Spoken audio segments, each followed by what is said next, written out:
Hi everyone, this is Donnie Lowy from Closeoutexplosion.com. I hope you're doing well today.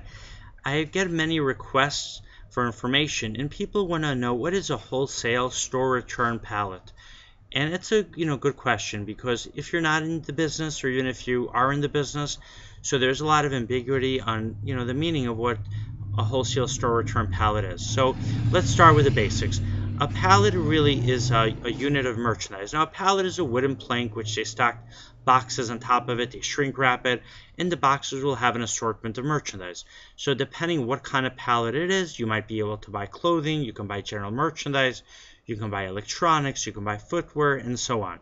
So whatever type of pallet you do buy, you have to know what it is that you're buying, and at the same time, understand that some pallets are manifested, some pallets don't have a manifest, meaning there can be a list of what you'll receive, or there might not be a list of what you're going to receive.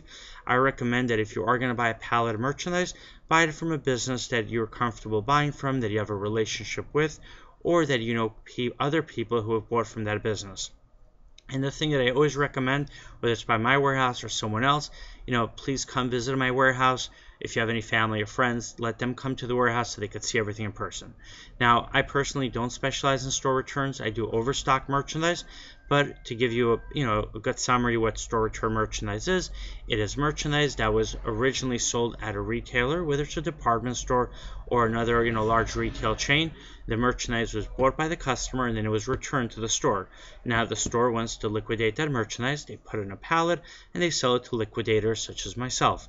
Now, the pallet that has store return merchandise can have merchandise that was returned either because the customer just changed their mind, so the merchandise is in brand new condition, but they got home, they looked at the price, they said, oh, I can't believe I paid so much for it, and then returned it to the store.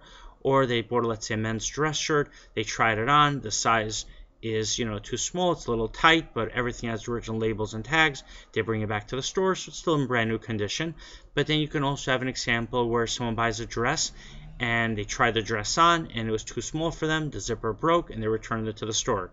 Or they bought let's say a small DVD player, and the DVD player broke, and now they returned it to the store. So when you buy store returns, you have to be aware that there's going to be a significant percentage of items that are damaged, items that can be repaired, items that cannot be repaired, and there'll also be items that are in brand new or close to brand new condition. And that's why it's important to have a good relationship with the wholesaler that you're buying the pallets from. This way he or she will be able to give you a good appraisal of what percentage of those items are in brand new condition, what percentage of those items are damaged, and which items just cannot be fixed.